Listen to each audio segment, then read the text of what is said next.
Hey everybody, it's Bust with Battles with Bust number 205, and today we're going to be doing battle with Bard Garen, Altar of Unity. And so before the battles begin, we are still here in spoiler season. A new champion has been released in Neeko.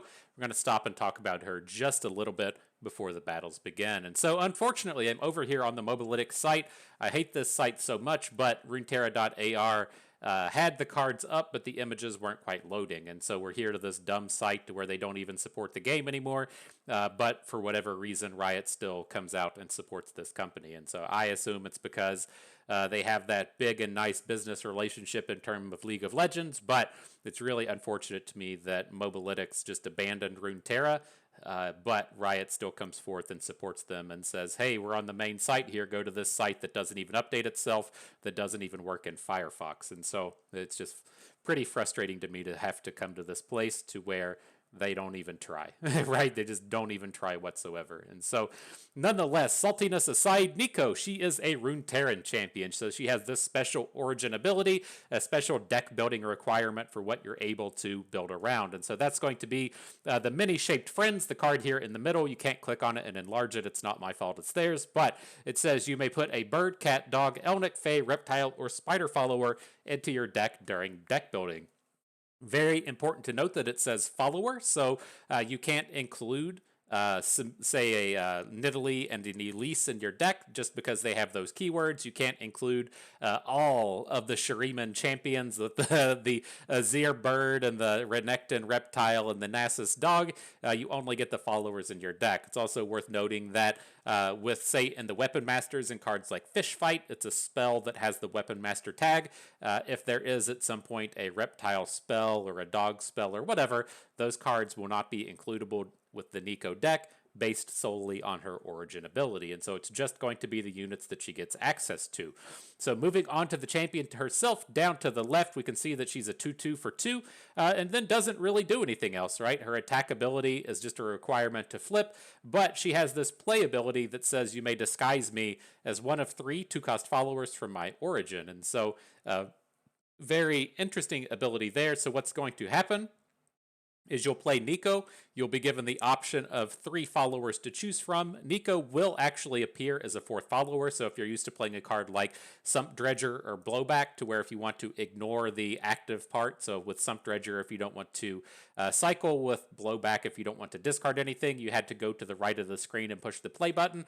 Not super intuitive if you're new to the game, but Neeko will actually appear on the screen as one of the pickable options. And then the next kind of noteworthy thing within this choice is the summon abilities will still happen. And so if you play Neeko as, say, a Grandfather Fae, you do get the Owlcat added into your hand as she comes into play disguised as that unit. And so there's a lot of potential to pick up value off of Neeko. If you get to play her as like Grandfather Fae or play her as House Spider, it opens up the opportunities for those extra cards to come on board.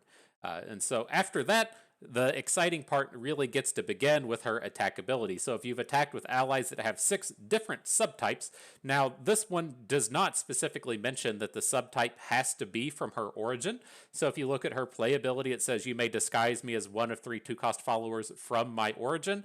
Her level up ability says you've attacked with allies with 6 different subtypes. And so that means with her attack ability, you should be able to include weapon masters, you can include elites, whatever other thing is out there that could be a potential subtype does activate her in terms of flipping. And so another very important thing to note, if you are looking specifically at her origin ability, there's 7, right? There's bird, cat, dog, elnic, fae, that's 5 running out of fingers, and then you go reptile and spider, that's 2 more. So she has a total of 7. I'm not certain how Neeko counts in terms of being a shapeshifter with this attack ability. I assume that it is just going to be her locked into her disguise. And so you could, I guess, choose to have her come on the board as a shapeshifter just to get that extra subtype in. But I think that if she's in House Spider mode, she's only going to count as a spider. So interesting thing to kind of track and watch. I most certainly hope, I didn't notice in the video, but I certainly hope that it gives you a visual indicator as to what you've attacked with. So you know that you played the the Neeko on turn 2, and then you played the Cat Bilgewater unit that gives you a manifest of a subtyped unit, and you pick some 1-cost spider. Ideally, it will say on the Neeko card that you've now had those 3 subtypes on the board. Again, we'll have to see how it actually goes. Hopefully, it's not playing a big memory game. But last but not least, we can go up to Neeko's flip ability. And so as she attacks and goes into level 2, she will transform from that initial disguise into her level 2 self. I think this will activate transform abilities and notifications if that's another thing that you're doing. So if you have a Chief Knack attack on board, I do believe that this counts as a transform from the original unit into Neeko. Could be wrong on that one, but I think it counts. Otherwise, her attack ability, exceptionally powerful. It grants allies that have a subtype everywhere +1/+1. And so that everywhere keyword means that it's not just the units on board, it's the cards in your hand and the cards in your deck, but then also the additional cards that get summoned. And so if we've attacked with Neeko, and then we play a house spider, that house spider would come down as a 3/3. The spiderling that it summons would come out as a 2/2 instead of a 1/1. And so very powerful. You know, we've seen this large stat-based ability stuff just go off the wall with cards like Poppy. Now, granted, Poppy is much easier to get those activated attacks from since she does it on her level 1 ability, but it's very easy to see the power of this kind of thing. In the champion and Poppy, the usage of cards like Spirits Unleashed, just giving bonuses to everything everywhere. This is incredibly, incredibly powerful, especially if you get the opportunity to kind of surprise your opponent in combat. And so really kind of interested to see how this plays out. She's a very challenging champion to really kind of come down and evaluate, since so much of her kit is tied into the new set and the new cards and the new abilities. It's really tough to say how good this kind of zoo archetype is going to be, but I kind of have a lot of promise and a lot of hope for this, especially in the sense that she's a very cheap champion. You know, coming down on turn 2 is a pretty big deal, and then I think there's a fair number of 2-cost summons that have 3 health. Like I know, like at its best, I'm just thinking of Deck Hunter, which is going to be just a format staple, especially as these decks come together. But if there's cards like Deck Hunter coming onto play with 3 health, it just gives her so much resilience in terms of just sitting on the board, even if she has to come down on turn 2. And so I'm very curious to see kind of how that plays out. The other kind of thing is her attack ability isn't a C ability, right? She doesn't need to see the attacks, and so you may find yourselves even with her, as the way I often talk about Lucian is like a 6-drop that you can play on the first turn of the game. Right? You don't have to play Lucian on turn 1.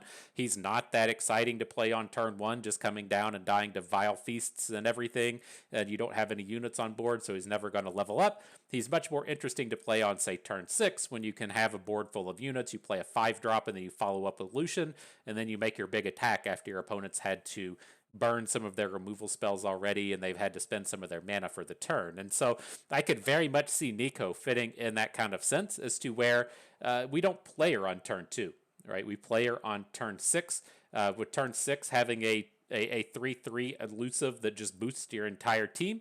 Very, very powerful.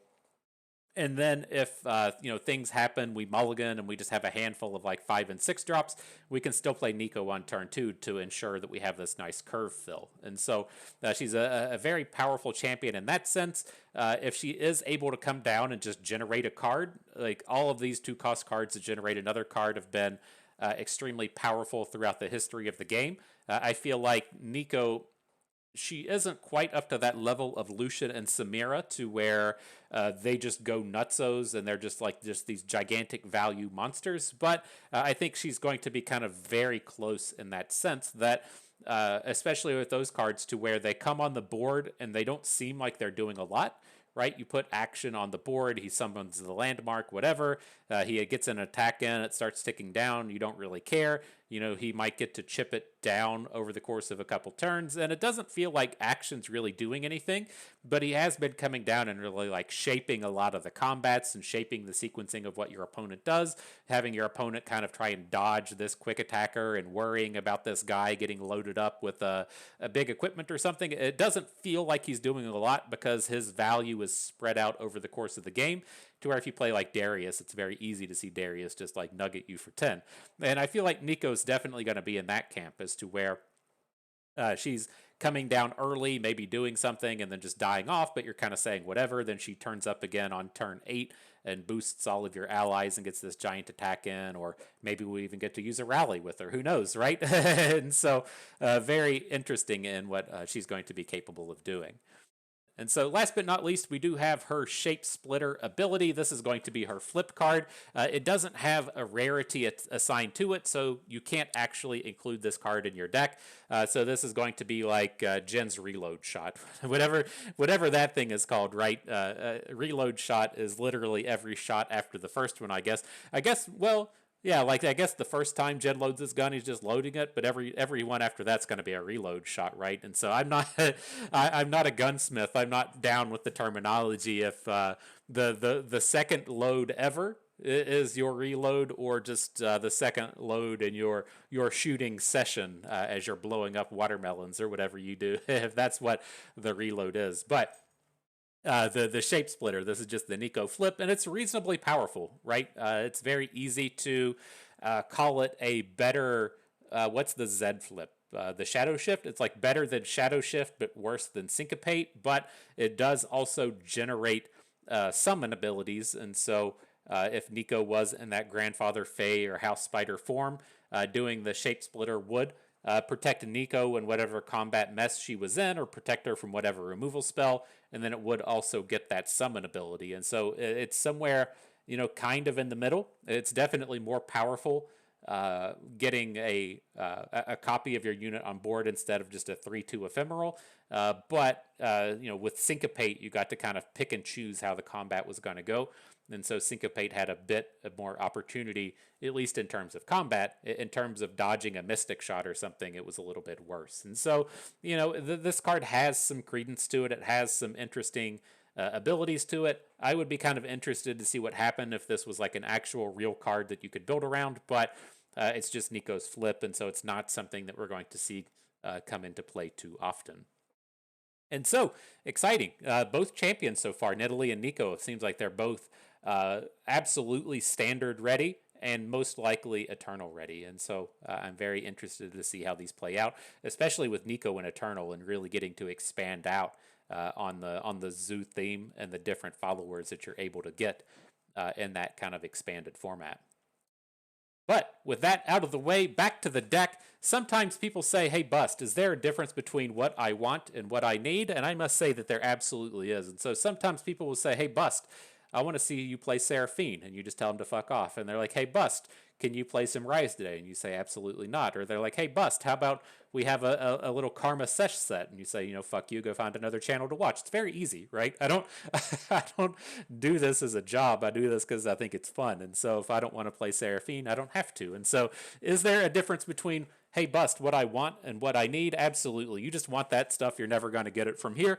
But in terms of what you need, what really adds some essence to your life, adds some positivity to your day, that's what you're going to get out of the Bard Garen Altar of Unity. This deck right here really going to fill in that void of what you need and add some happiness in there. I'm very excited to have this one come forward. And so this has been kind of an interesting evolution for me. And so for our last video in the Glory for Navori Eternal season, I wanted to come back to Elites. I used Elites in not the first video of the season, but I hit Masters like 2 or 3 days in, and I really grinded it out with Elites to get up into Masters with this initial season. And so I thought it would be fun to kind of like circle back to it.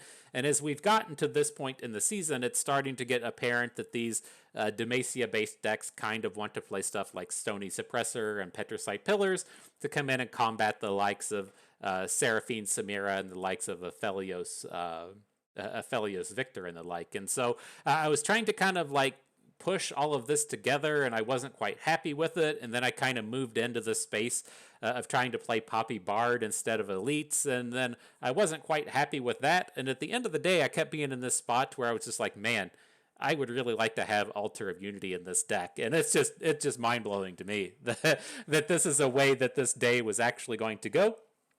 But I've actually been quite happy with this deck and quite impressed with what the Altar of Unity is capable of doing. And so if you're not familiar with it, when it comes into play, it draws a unit from your deck, which is a nice little synergy with Bard, right? As Bard, is kind of doing his thing throughout the course of the game, shuffling chimes into the deck, activating draw abilities in the later game. To activate those chimes can be quite useful. So it has a bit of use there, but the big thing you're trying to get out of the Altar of Unity is grow some of your smaller units. And so typically value-based units don't have very good stats. The Altar of Unity would allow you to then grow that unit. So if you want to think of a card like Fan Club President, that's a 2/2 for 5 mana that puts a cheap, expensive spell into your hand. If you had the Altar of Unity in play, the Fan Club President would come down as a 5/5, a much meatier stat line than a 2/2. And so with that in mind, the big play that we're looking to make is going to be playing Silverwing Vanguard. So if we drop the Silverwing Vanguard with the Altar of Unity on board, we get 2 4/4 challengers out of this as a means to really grow and start getting into good combats. Now, that ability cycles back into being good with Bard as we've seen the stats of those allies grow, right? And so the Vanguard, or the Silverwing Vanguard, typically has 3 stats. It's upgrading to 8 stats, so that's +5. And then the +5 twice from the Silverwing Vanguard will give us a +10 level up onto Bard. And so we have a lot of cards in here that play quite nicely with the Altar in terms of stats. So Esmith gets bonus attack, the Stony Suppressor gets a bonus attack, the Laurent Protege gets a bonus attack, the Swiftling Flight gets the bonus attack, Captain Arika gets the bonus attack, right? All of these cards play reasonably well with the Altar, and then that Altar ability, while not only giving us units on the board, boosts up this level up ability on Bard. And so very nice collection of strength running through all of that. Up next, this is otherwise just your kind of standard board control deck. We have the 6 Challenger package with the Fleet Feather Tracker and the Petricite Broadwing. We have the supports after that with both Esmith and Warchef, so we should ideally be able to get good control of any opposing unit-based strategy, just kind of picking and choosing how we want our combats to go. And then up top, of course, we have the Silverwing Vanguard as our kind of premier challenger, along with the Swiftling Flight to boost the attack on all of our other challengers and to potentially generate more Silverwing Vanguards to get the boost from the Altar of Unity. And so a very nice cycle, a very nice collection of abilities running across the board. We did mention the Stony Suppressor. We're only playing 2 copies today, but if you pick up a single copy in one of the important matchups, that can be very important. And the thing I always mention with Stony Suppressor is you need a way to boost its stats so it's combat relevant. If you can make this a 2/3 or a 2/4, it starts to be much more relevant than it is, and it's just kind of 1/3 state to where it can never attack. So otherwise, the other big boom that we have rolling through this deck is going to be the Champion's Strength. This is where we're able to kind of come in and combat other stat-heavy decks like, say, Jax Ornn, decks that may potentially be able to get bigger units on board than us because they have better equipment or because they've played a concurrent timelines or something. Champion Strength, still quite powerful, still more than capable of closing out a lot of these games, even though it is a touch of a nombo with the Altar of Unity since you can only have 5 units on board if the landmark is down. But nonetheless, good stuff, good deck, good battles. Let's go ahead, jump on in. See if we can't get a good game or two. That's what we're here for, you know. Probably giving a lot of you what you both want and need, but for some of you, just what you need. So, all right, let's jump on in. Starting things off up against Seraphine Samira, sure thing. And so we'll hang on to the Warchefs and the Petricite Broadwing. And I have been incredibly happy with Warchefs these days. I forgot or missed or didn't notice that they upgraded it back to a 3 health unit. And it is so incredibly relevant in all of these formats as we're out here battling against Samira, and she's just not quite capable of taking down a 3 health unit. It makes it as we go into our second turn that we don't necessarily have to worry about her as much. And so very interesting, very powerful in that sense. So let's see what turns up here. I suspect we're going to want to bring out the Warchefs here. Not a particularly strong draw. We have a bit of awkwardness in our mana as we're out here kind of leveling up our spell mana when we just want to be getting units on board. But we'll see how these upcoming turns go. Very interesting draw with the Silverwing Vanguard. If you're not familiar with this interaction, as to where we talked about the Altar of Unity aspect of boosting the Silverwing Vanguard, but it's also a unit that works fantastically if it gets hit with a Chime. And so if we don't draw a unit, we're kind of having a very high percentage chance of hitting it. We didn't quite land on it there, but I think the Swiftwing Flight's still going to be a strong unit on this board. The question is going to be, what unit do we want to go for? I'm not amped about picking up more of these, more Silverwing Vanguards. I feel like we already have enough of them. I'm just going to go with the cheap bird, the Fleet Feather Tracker. Give me some of that cheap bird, I say.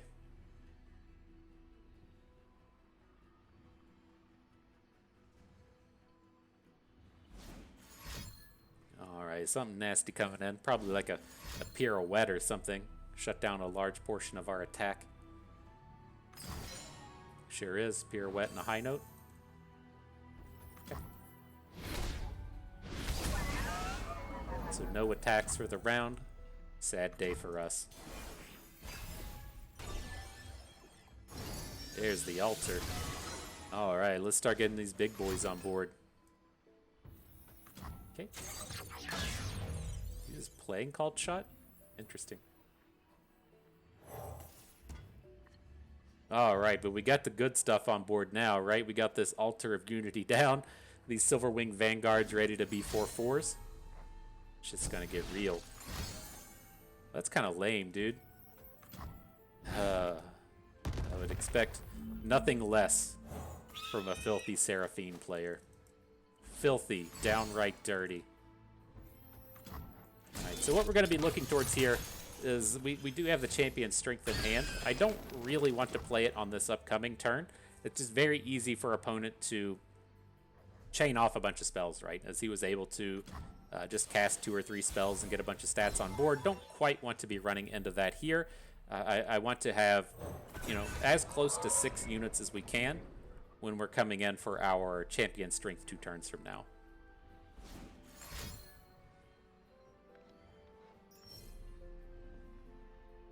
Down to 4 mana. I was kind of holding back on this Silverwing Vanguard and thinking of going a little bit more value heavy with the Bard. But I think in this spot, I want to just try and zing for as much damage as we can.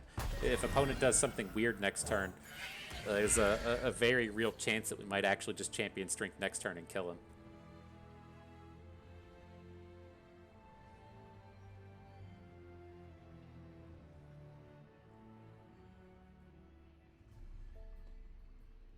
The chances, real.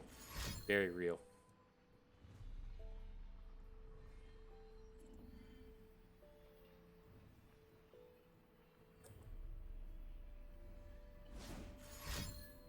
The thing that's kind of disappointing here is we're kind of counting on a lot out of this Silverwing Vanguard, but we haven't boosted it yet. It's kind of another spot where if we'd gotten Esmuth on board, we might be able to get a little bit more in terms of stats. We can't quite do that here. Let's see how this goes. We still have the mana to champion strength if we want. Seraphine is about to flip. Like, that's tough. So we have a couple of options, right? I definitely want to be playing champion strength either this turn or next turn. If we bank 1 here, then we can play it next turn. So we could look to make a 8 mana worth of plays. So we could, say, play like Concerted Strike or Laurent Protege. I'm not as amped about that, but I do worry about the size of our Silverwing Vanguards. And I'm just kind of curious about the space we get ourselves into if we play the champion strength and then we're able to just soak a bunch of removal out of his hand, so he's not able to really pop off on this turn.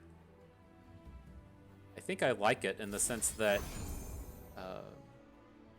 he doesn't have Sputtering Song Spinner mana, and so it's pretty tough for him to actually do a ton of popping.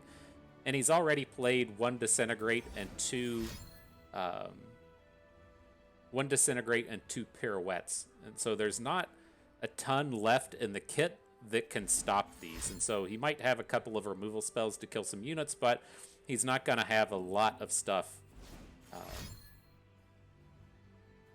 that That was great. Now like the big combo stopper with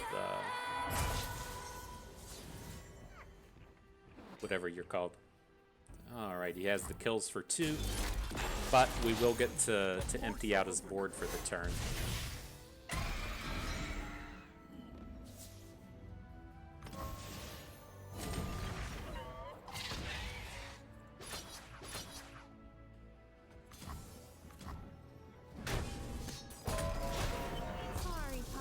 He didn't get to make any copies with his Plaza Guardian on board, and so in the sense of things like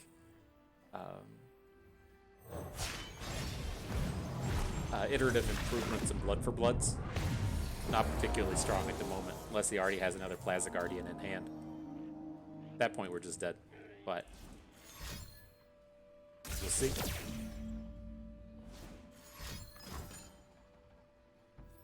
Scrap Dash Assembly. Alright, kind of a bummer. Take down what we can.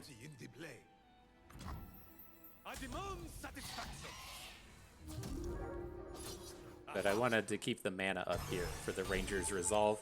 See if we can't protect our bros on board just a little bit. Seems like a reasonable spot though. I think we're okay. As long as we don't get a big combo kill this turn.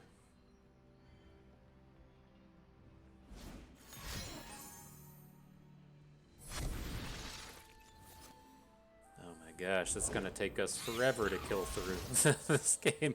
This game is gonna last forever.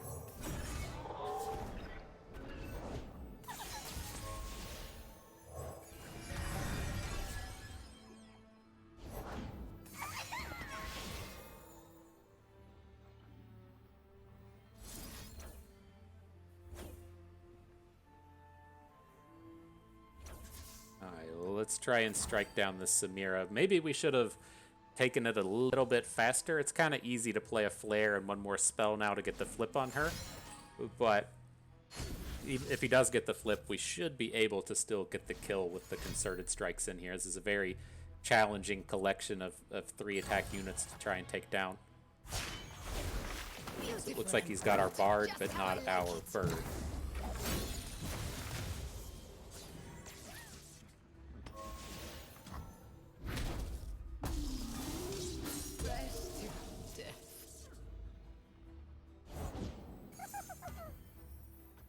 I wonder if he thinks he's going to get real good Poro attacks this turn and we have the Ranger's Resolve.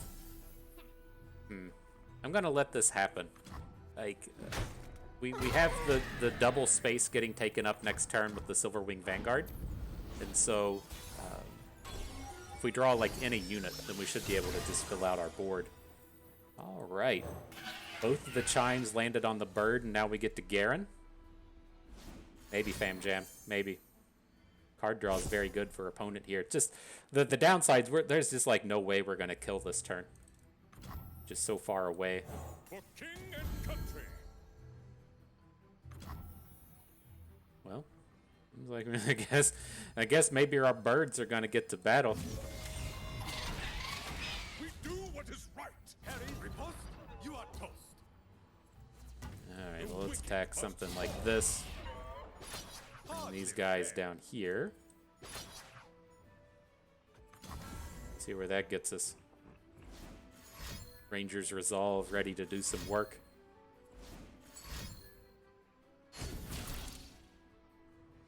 Alright, Jury Rig.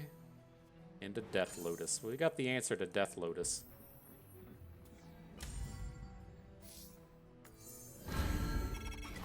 Let's just go ahead and drop it. He doesn't have any cards in his hand, and so I don't think there's a ton of reason to hold on to the tough for another turn.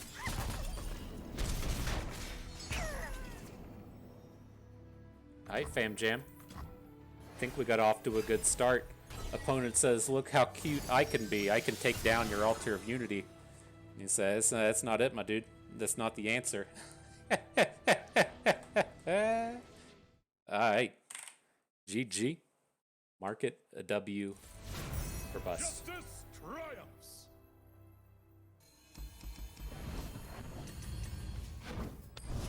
Feels good, man. Giving them a little of what they need. Say, I'm trying to hit masters. I'm out here with Seraphine. Give him a little something. Give him a little taste. Chinos is a fantastic player. He's probably better than us, and so we're allowed to come out and talk trash. All right, on to the next one. And so the opposite end of the spectrum, but the other big boy of the format coming at us with Jax Ornn. This is a deck to where we can get out in front of them, right? We have a lot of unit boosting, and they have a lot of unit boosting, and so if we draw ours and they don't draw theirs, then we have some opportunities just to be bigger than their units and snowball the board. But the way that this matchup typically goes is we both add a bunch of units to the board. Theirs are bigger than ours, and so we just kind of sit around and hope we draw champions straight. So that's the way you typically see this one go. All right, though, let's see if we can't get some good safe usage out of these challengers. Having the Swiftwing Flight turns up, give us a lot of power on one of these upcoming turns. Oh. Everybody's too big. So my concern with this spot is going to be, do we want to just go for max damage, or do we want to play around Troll Chant? And like, we have to make one, right? This unit is never going to get out of this, but what I'm kind of suggesting is I don't want to just be throwing away all of our units, and so what if we make an attack like this? Now we're playing around Troll Chant pretty well, right? It doesn't, like, the entirety of a Troll Chant has to be devoted to the Fleet Feather Tracker to stop something, and then this block with the Favored Artisan just doesn't look as good, and then we're saving our challenger for this upcoming turn to where it should be much stronger. I like that no attack with our second bird. Now here we'll play the Flight, pick up the Vanguard. Very strong challengers again next round, and then be able to protect with Ranger's Resolve. Very nice. Once long ago, he stoked a fire beneath the mountain. Maybe we'll spike a Chime. How sick would that be? Oh. 33%er. Didn't hit the right one. Oh, I was about to get so hype. So hype. I remember those days of Bard activating the entirety of the game, and then you just hit a Chime on the first turn and say, LOL. LOL, look how strong my unit is. I didn't do fuck all except hit a Chime. I prayed to RN Jesus, and he said, I got you, bust. I got you covered on this one. All right, how do we want to handle this? We're definitely hooking in everything. I'm leaning towards one of these. And we can do, say, like this. So we're going to lose our unit no matter what to the Innovative Blacksmith, but we win the other two combats against his smaller units, and then we're also getting to protect our Swiftwing Flight. Don't even need to use the Ranger's Resolve in this spot. That looks pretty good.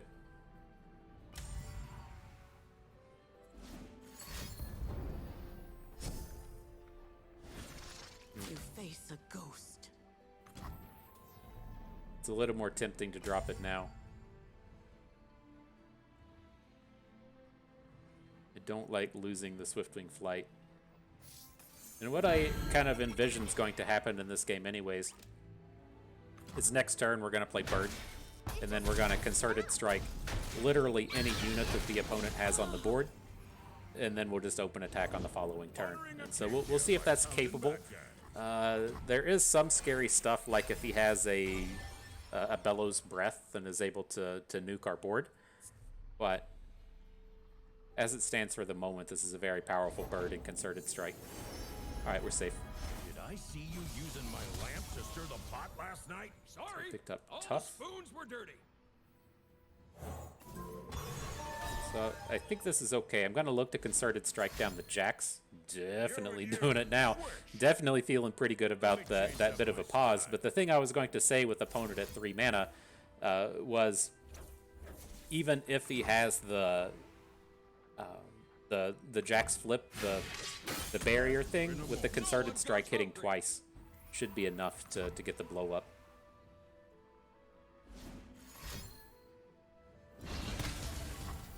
Alright, now I'm not going to try and win this combat against the Cook. I'm just going to deal as much damage as we can.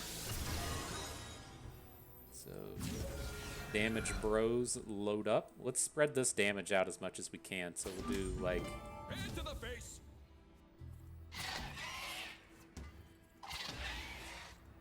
That's 14 coming in. Is that too greedy?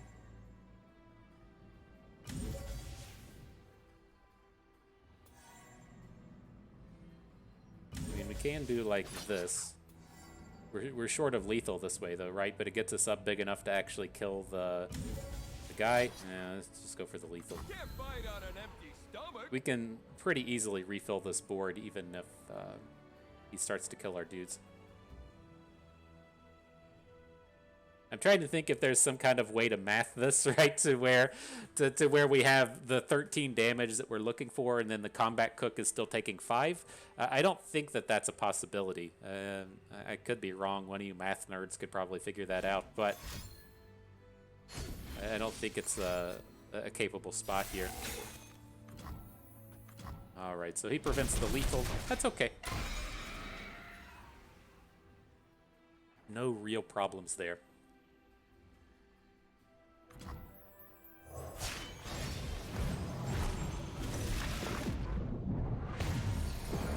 Alright, bard noises.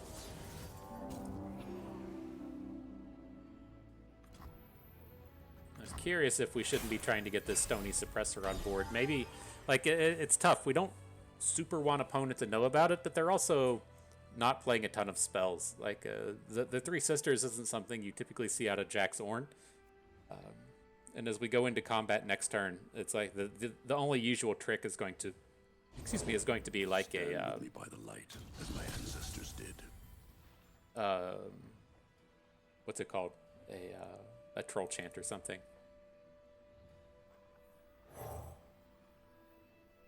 So let's go ahead and drop it. I'm gonna replace Bird with the Swiftwing Flight as well. Just get the absolute most stats we can on board. Then we'll take 12, whatever. I ain't scared of 12. Opponent says I am, though. I'm scared. Too many damages. GG bust.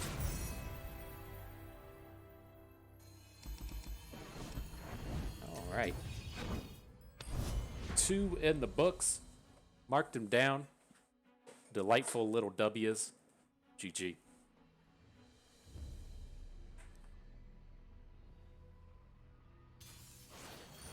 What have we got now? Samira Seraphine Part 2. This is so wild. I bet I played like 15 games this morning before before I started playing this, and I didn't run into the meta decks like once. It was just a giant collection of off-meta stuff. I thought that was what we were going to be seeing as we battled through Diamond here, but things have turned around. Things have changed. People got that lunch in them, and now they're ready to battle. I hear you. I feel you. So this is one of these reasons I really like the War Chefs. The opponent has the opportunity here to try and bait with Samira. And so you have Samira in hand, you just pass, your opponent plays a smaller unit like Bird, and then you take the quick attack challenge to take her down. You don't have to worry about that as you're dropping a unit like War Chefs. It's very nice to have that bit of a safety net that stops those shenanigans. That's a heavy investment into a War Chefs. Okay. It's tough kind of like trying to find this spot to get the Stony Suppressor down. I want to be getting, stats on board. We need to be applying some pressure, but it's also nice to make him, spend what it takes to get that out of here. But it is kind of nice seeing a Disintegrate come down in the sense that it's a very, one of the few ways that they have to directly take down a Stony Suppressor. At the stats landed right on her. It just doesn't feel right. It doesn't seem... Oh my goodness. Are we gonna get to zing all of these spells? He plays the open song spinner, and we say, all right, Stony Suppressor. You gotta pay the 1 on each of those. Oh, it makes them cost 0. I don't know how that interaction actually works. Let's find out. Let's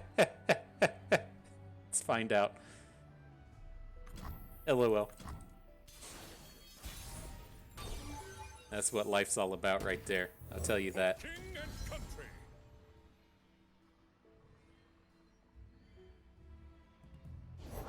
Anything helps. Zonite urchin. Don't usually see that one. We do what is right. Alright, well, let's come into combat. Looks like we're getting a nice 11 chunk coming in. We definitely want to hook this urchin out of combat, right? The thing that kind of scares me in these spots is him getting just a something onto the suppressor. And as it stands in that spot, if he was going to have another disintegrate or something, the Zonite urchin is a source of damage. So you want to be taking that hook like 99% of the time anyways, but one of the reasons I kind of prefer it there. Alright, good stuff. Love just smoking them like that. That feels pretty good. Really makes my day to stick it to the Samira deck. Since not Samira. Samira, you're cool in my books. You just hang out with a bad crowd. It's the Seraphine decks that we're looking to bust up on. Alright, the old Aatrox Vayne. This one has a lot of potential to cause us some problems in that we don't have an answer to the quick attack birds. So if he finds a challenger plus a Darken Harp in the early game, not a ton we can really do about it. So hopefully we get to dodge that.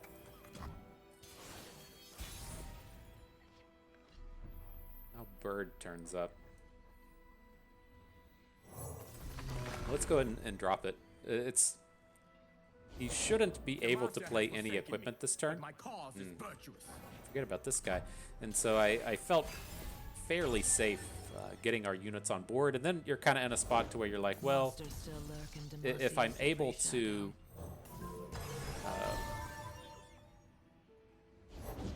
just like trade with whatever they have on board, then they don't have a place to put equipment and it really slows down what their deck is capable of doing, then I would have been okay with that, but Root out the vermin. didn't quite come together how we wanted.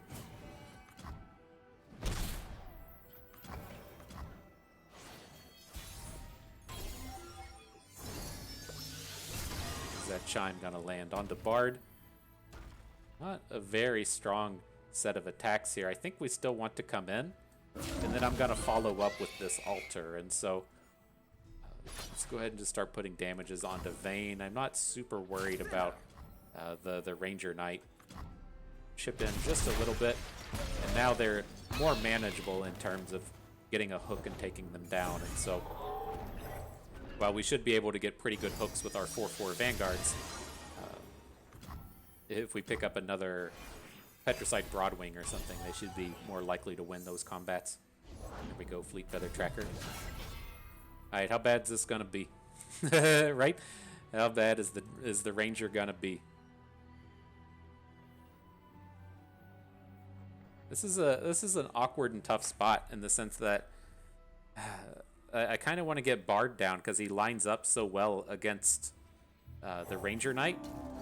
But if he does have the quick attack equipment, it just doesn't really do anything here.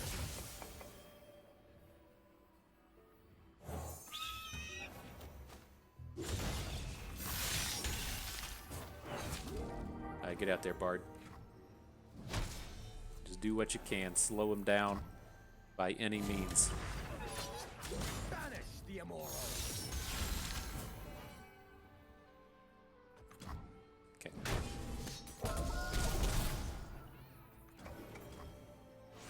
Hi, birds. We're counting on you.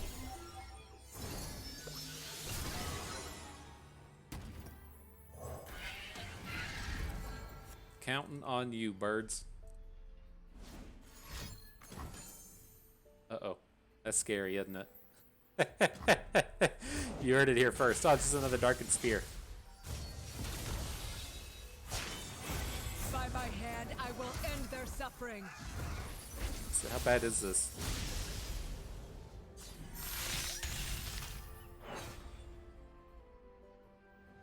We probably have to try and get this thing off the board. This is pretty brutal, though, if he has a...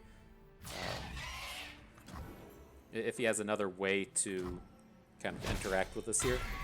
Like I'm looking at the board, and now we get to do this to where we get his good units off of the board. But it's tough. Maybe we should have Rangers Resolve there to protect one of them. We just need to build into this champion strength now, and so having that extra unit on board would have been nice. This champion strength is just like nowhere near. Oh fuck! All right, forgot about how powerful that stuff can be. GG.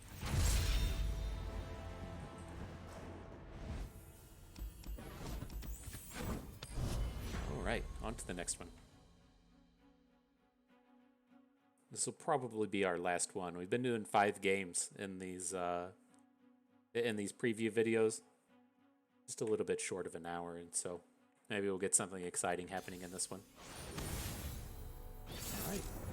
Aphelios Viktor Zoe. I think typically when you see Zoes, you're typically running into the kind of star-shaping version of this deck, to where if you watched our video a few days ago playing Aphelios Viktor, we were playing that kind of Drissoth burn plan.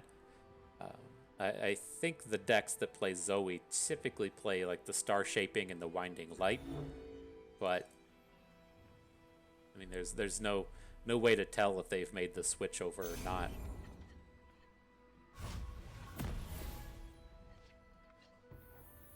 Okay. Captain Erika making her first appearance of the day. Says, "Don't worry, bro. I'm here to capture a Victor. I got you, fam." Really hoping that chime hits the Stony Suppressor, though. I'd love to be able to just drop this on turn 2 and get to work. Missed. Brown. See if we can't turn it upside down. That makes a smiley face, you know. The goat? Sure. It's just the bummer with like playing against this opposing deck with the Stony Suppressor is that they're able to just kill it with so much, right? Get Excited kills the Stony Suppressor. Sometimes they play Aftershocks or the Piltover Telstones, and so I'm not amped about dropping her with just 1 health. I was really hoping that chime landed, because if she has 4 health, it takes this deck a fuckload of work to actually get the takedown.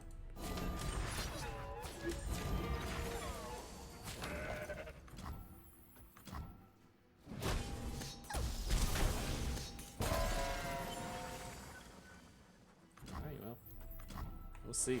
We got this altar, and so we can just keep putting it off and putting it off and putting it off. Victor was the one I was thinking in my head. It's interesting if he plays Victor, if we then want to just immediately go for the suppressor, since it takes so much mana to start activating him. The reason, well, I guess there's not, the altar doesn't quite get us where we want with that. Let's do the suppressor. I had the wrong bird in mind. I was like, well, if we play the altar, then play the Fleet Feather Tracker, and we have this 4-attack bird. No, that's not. That's not how it works, however, whatsoever. And so does go for it. Says, I like paying a lot of mana for my Hex Core upgrades. It's a Victor pick up Fury. Oh, we should have played our bird. See if he does anything else. I definitely don't want to be banking spell mana here.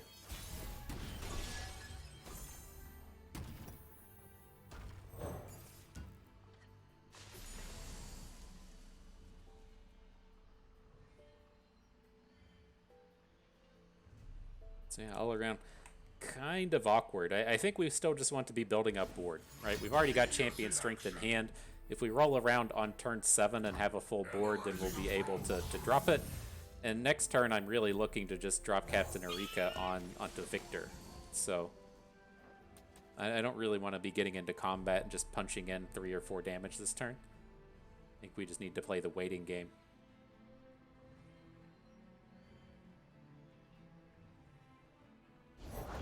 Once I stamp papers, now faces. Our goals are great. All right, keep spending all that mana, Victor. That suppressor's making him really pay the price. Now a Vanguard. Okay. time, Captain. I'm ready. I'm ready to show the world what you can do. As a child, I call her Erika. It's probably Erica, right? But as a child, Erika saw firsthand the devastation Noxus could inflict as it laid waste to her home. When she enlisted in the military, she vowed never to let the Noxian flag fly over Demacian land or leave another child orphaned. Very kind of you. Very nice. Perseverance will lead to triumph. Look at that. Check them spell shields, bro. Check them good. Check them hard. Okay. Okay. Feeling decent about this board now. Moon Boy comes in. Can't cast his Moon Boy weapons. Pretty sweet. Stony Suppressor just doing the work. LOL. LOL, just doing the work. God, that feels so good. So good on the day. Taking down taking down Seraphine twice and just taking down Aphelios so hard right there. Whew. Half-mast, boys. Half-mast right now. Almost about to run the flag all the way up. But nonetheless, a good set of games, a good set of battles with Bard Garen here. I liked a lot of the stuff that was happening with this. It kind of transitioned from being elites into being Poppy Bard, and then into this kind of final mishmash to where we have a lot of the unit boosting stuff and the altar and everything. And I liked a lot of the ideas and things happening with this deck. And so, you know, as we do kind of close out on this Eternal season, there were a few things that I really liked coming into this format that was so warped and so centered around the likes of the Seraphine decks, and then the Seraphine decks being able to do 2 points of damage in a multitude of ways. And that was playing units that have 3 health, and then playing units in general that have tough. And so this deck has a lot of those aspects to it, right? We have the access to War Chefs here. This is coming to mind as I really like the 2/2 tough elite unit in this format. We played a lot of the 2/3 generate a forge card across our forge decks in Freylord. It's just a very powerful space having those 2/3s in the early game. And it's nice to a degree having this chime package that really lets you come in and build that up. And so it's not spectacular against the likes of Seraphine, but if you are playing against just the removal heavy set, and you play Bird and he puts a +1/+1 onto a Stony Suppressor, and then your opponent plays some kind of removal onto Bird, and then you now have this 2/4 Suppressor. It's just very challenging for a lot of these decks to deal with because all of their removal is damage based. And so you do get nice build-ups across the stat lines on all of your units. And then there's just a lot of wonderful synergies in here with this Altar of Unity playing into Bard, playing into the Challengers tying into the Swiftwing Flights, the Swiftwing Flights tying back to Bard, having all of these support units to help with the Challengers and such. Just been a real treat to play with this deck. I love a lot of the synergies that are happening in here. And this is ultimately what strikes me as the way I describe it as a healthy format. If a deck like Bard Garen Landmarks is capable of being like tier 2, I don't expect this to ever just be like the best deck in the format, but if it's a deck you can like reasonably ladder grind with or reasonably take to a best of 3 as a part of your plan, then I think you probably have a pretty healthy format on your hands. That was the same way I was talking about with the likes of Ornn, in the sense that if Ornn is playable, you probably have a pretty healthy format on your hands. And that's at the end of the day the way I've really felt about this one in general. I haven't been a huge fan of playing against Seraphine all the time. I hate her so much. I hope that she does catch a bit of a nerf here before the next Eternal season rotates around. Ideally before the next standard season rolls around. But outside of that, I really like the amount of variety that we've been having in these formats. As kind of an aside and separate note, I did notice in Magic, I don't know if it was a Pro Tour or just a large-scale event, but they had a Pioneer event, which is similar to Eternal in the sense that it's an older format. With Magic, though, it goes back further in history. It maybe goes back like 8 or 10 years or so, to where, you know, Runeterra has only been around for 3. And so the breadth of the cards in the format aren't there just due to the age of the game. But I think the top played deck in that format was at 20%. And then the next top played deck was at like 10%. And then everything else was in the single digits the rest of the way. And that's the way I really feel like this Eternal format has come together, in the sense that, you know, it's very wide open in a lot of different decks making that surge to the top. And I feel like that's what people are really kind of hoping to get out of this format. And so there are arguments for that being good, arguments for that being bad. I don't care which side of the coin you land on, but I feel like Riot's kind of hope for the format was that it was a space to where you could play some of these kind of older classic cards. And I feel like you've really kind of had that opportunity throughout the history of the day.